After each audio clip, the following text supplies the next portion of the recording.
stuffed bell peppers. I've got some ground beef. I have my bell peppers already cut and cleaned. This little bowl here that you can't tell what it is, I chopped that up in the food processor. It is bell pepper, onion, celery, and carrots. That is some cooked rice. I have some tomato sauce, 1 egg.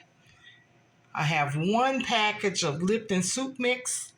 And then this bowl here has beef base, onion powder, garlic powder, just some additional seasonings that I'm going to add into it, and just a little bit of tomato paste. We're going to mix this all together. Okay, in goes the cooked rice. That's about a cup full. These are my chopped vegetables that I processed in the food processor. That's just going to give it some extra flavor. This is 1 package of Lipton soup mix. This is a little bit of beef base and some additional seasonings.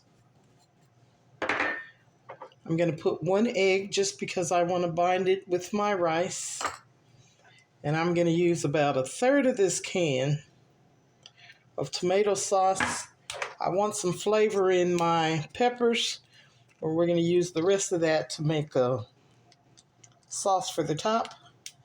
So if we put just a little bit of tomato paste in here,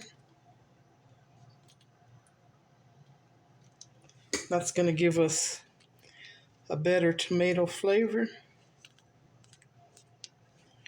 We're going to mix this all up. So I got this mixed up. We're going to add these into the peppers. The oven is preheating on 350. Okay, I got these shaped up about the way I want them. I did spray my pan with cooking spray for easy cleanup.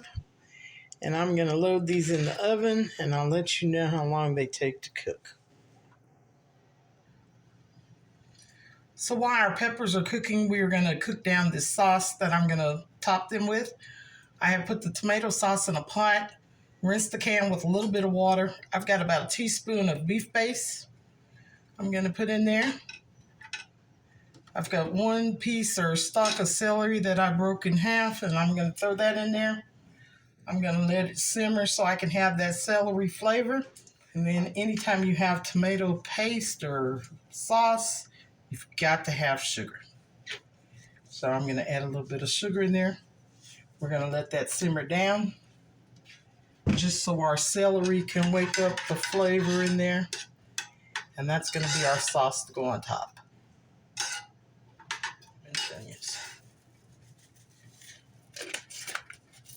I'm going to let those things all simmer together. Just leave it on low, otherwise it'll bubble up in the pot. But when this simmers and all these flavors come together, it's going to be wonderful. We're going to put the sauce on these peppers. Okay, I sauced these up. I'm going to pop them back in the oven for about 10 minutes just to let the sauce set. And I'll show you the finished product. You know these are done when they're firm to the touch. I left them in the oven for about 10 minutes. We'll plate these up and I'll show you what they look like.